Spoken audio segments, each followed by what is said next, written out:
Hello everyone, আসসালামু আলাইকুম। কেমন আছেন সবাই? আমি আলহামদুলিল্লাহ ভালো আছি। তো রান্নার শেষ একদম প্রায়।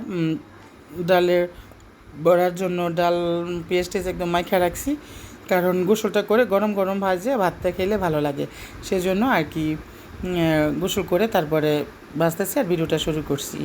আর অনেক সময় দেখা যেতেছে সকাল থেকে ভিডিওটা শুরু করা হয় না, বা অনেক সময় ভাবি যে আজকে ভিডিও করব না, কালকে ভিডিও দিব না, এরকম। পরে আবার ভাবি কি যে বসেই তো থাকি, করলে সমস্যাটা কি, করি।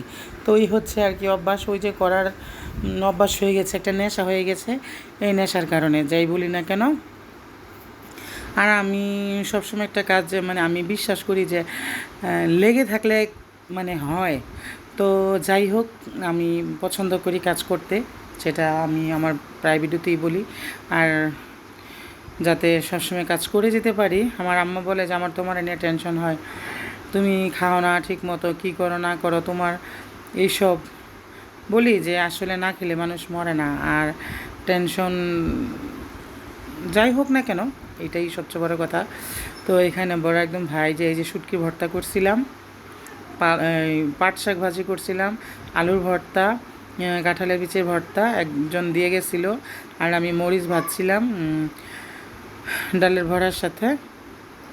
একটা শুটকি তরকারি রান্না করছিলাম, আর কুরবানির মাংস ছিল, এগুলা করে নিয়েছিলাম,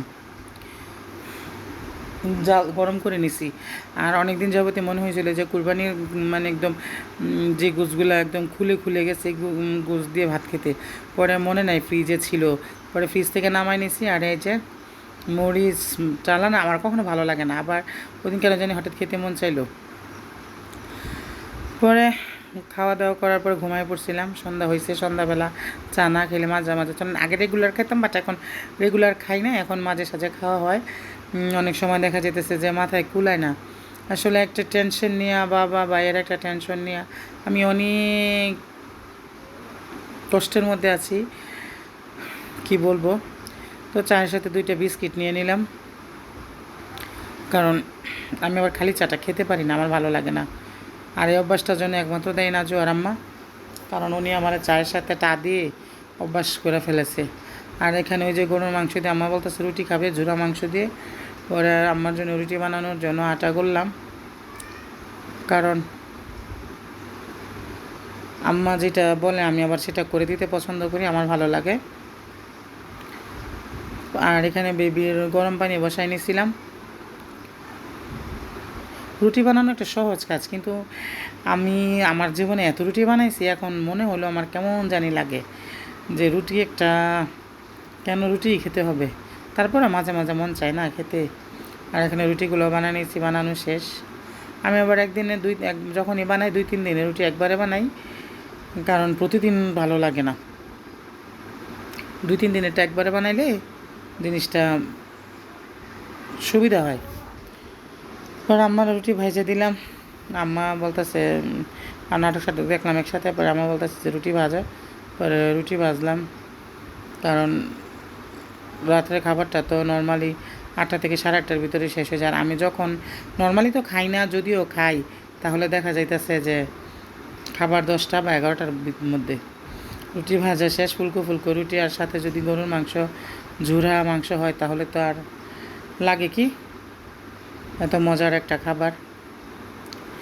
তো আবার সামনের বছর, এবার আমি একটু কম রান্না হয়েছে ঘরে, সামনের বছর আরও বেশি করে রান্না করে রাখবো, যাতে পরে মন চাইলেও খাইতে পারি। ও এখানে আবার কিছু বড়া ছিল, রাত্রে বলছি যে গরম ভাইজা দিব, গরম গরম খাবো, কারণ দুপুরে এতগুলা কে খাবে, সেজন্য আর কি কিছু রাত্রের জন্য রেখে দিয়েছিলাম।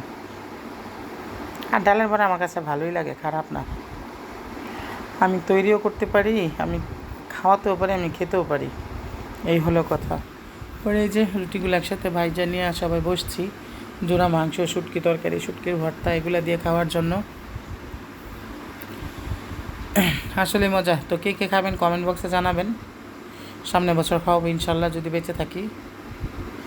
আর আমার ভিডিওটা কেমন লাগলো অবশ্যই কমেন্টে জানাবেন, আর ভালো লাগলে শেয়ার করে দিবেন, আর পেজটা তো ফলো দিবেন অবশ্যই, সবার কাছে রিকোয়েস্ট। আর আমার একটা ইউটিউব চ্যানেল আছে সাহারা রানু ব্লগস, ওইটাতে একটা সাবস্ক্রাইব করে দিবেন, সবার কাছে please please please please please অনুরোধ রইল। তো সবাই ভালো থাকবেন, কালকে অন্য কোনো ব্লগে কথা হবে সবার সাথে। আর ভুল ত্রুটি অবশ্যই ধরিয়ে দিবেন, কারণ আমি মানুষ, ভুল আমারই হতে পারে।